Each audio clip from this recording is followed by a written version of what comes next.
ನಿಮಗೆ invasive ductal carcinoma ಅನ್ನೋ breast cancer ಇದೆ. ಈಗ ಅದು ಥರ್ಡ್ ಸ್ಟೇಜ್ ಇದೆ. ಥರ್ಡ್ ಸ್ಟೇಜ್ ಅಲ್ಲ?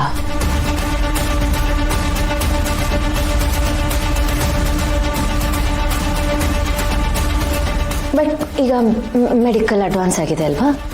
ಕೀಮೋ, ರೇಡಿಯೇಷನ್, ಸರ್ಜರಿ ಏನಾದರೂ ಮಾಡ್ಬೋದಲ್ವಾ?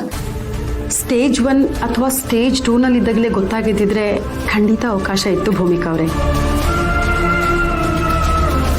ಮೊದಲು ಕೀಮೋ ಕೊಟ್ಟು ನಂತರ ಸರ್ಜರಿ ಮಾಡ್ಬೋದಿತ್ತು. ಈಗ ನಿಮ್ಮ ಕ್ಯಾನ್ಸರ್ ಬರೀ ಬ್ರೆಸ್ಟ್ ಅಲ್ಲಿ ಮಾತ್ರ ಉಳಿದಿಲ್ಲ, ಹತ್ತಿರದ ಲಿಂಫ್ ನೋಡ್ಸ್, ಎದೆ ಭಾಗಕ್ಕೂ ಹರಡಿದೆ.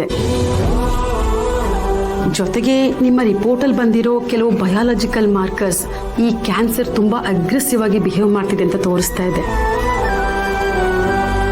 ನೋಡಿ ಭೂಮಿಕಾ ಅವರೇ, ಈ ಹಂತದಲ್ಲಿ ತುಂಬಾ ಸ್ಟ್ರಾಂಗ್ ಕೀಮೋ ಕೊಟ್ರು ಅದರಿಂದ ನಿಮ್ಮ ದೇಹಕ್ಕಾಗೋ ಲಾಭಕ್ಕಿಂತನೂ ತೊಂದರೆ ಆಗೋ ಸಾಧ್ಯತೆನೇ ಹೆಚ್ಚು.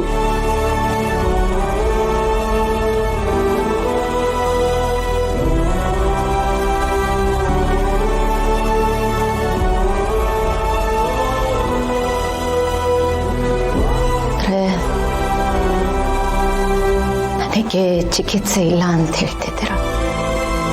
ಚಿಕಿತ್ಸೆ ಇದೆ ಭೂಮಿಕಾ ಅವರೇ, ಆದ್ರೆ ಕಾಯಿಲೆನ ಗುಣಪಡಿಸೋ ಚಿಕಿತ್ಸೆ ಇಲ್ಲ. ಇನ್ ಮುಂದೆ ನಮ್ಮ ಪ್ರಯತ್ನ ಏನಿದ್ರು ಕಾಯಿಲೆನ ತೆಗೆಯೋದಕ್ಕಲ್ಲ, ಸಾಧ್ಯವಾದಷ್ಟು ನಿಮ್ಮನ್ನ ಆರಾಮಾಗಿ ಸಂತೋಷವಾಗಿ ನೋಡ್ಕೊಳ್ಳೋದಿಕ್ಕೆ. ಇದನ್ನ ಪ್ಯಾರಿಯೇಟಿವ್ ಕೇರ್ ಅಂತ ಕರಿತೀವಿ.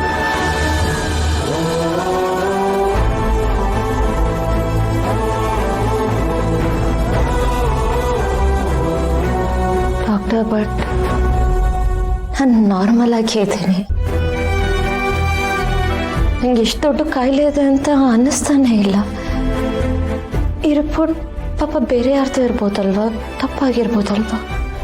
ಇಲ್ಲ ಭೂಮಿಕಾ ಅವರೇ, ರಿಪೋರ್ಟ್ ಒಂದ್ಸಲ ಅಲ್ಲ 2 ಸಲ ನೋಡಿ ಕನ್ಫರ್ಮ್ ಆದ್ಮೇಲೆ ನಿಮಗೆ ಹೇಳ್ತಿರೋದು. ಈ ಪ್ರಶ್ನೆನ ನೀವು ಮಾತ್ರ ಅಲ್ಲ, ಬಹುತೇಕ ಎಲ್ಲಾ ಪೇಷಂಟ್ಸು ಕೇಳ್ತಾರೆ. ಯಾಕಂದ್ರೆ ನಮ್ಮ ದೇಹದೊಳಗಡೆ ಏನಾಗ್ತಿದೆ ಅನ್ನೋದು ನಮಗೆ ಗೊತ್ತಾಗಲ್ಲ ಅಲ್ವಾ? ಕೆಲವೊಮ್ಮೆ ಲಾಸ್ಟ್ ಸ್ಟೇಜ್ವರೆಗೂ ಹೊರಗಿಂದ ನೋಡೋದಕ್ಕೆ ಎಲ್ಲ ನಾರ್ಮಲ್ ಆಗೇ ಕಾಣುತ್ತೆ, ರಿಪೋರ್ಟ್ ಬಂದ್ಮೇಲೆ ಗೊತ್ತಾಗೋದು.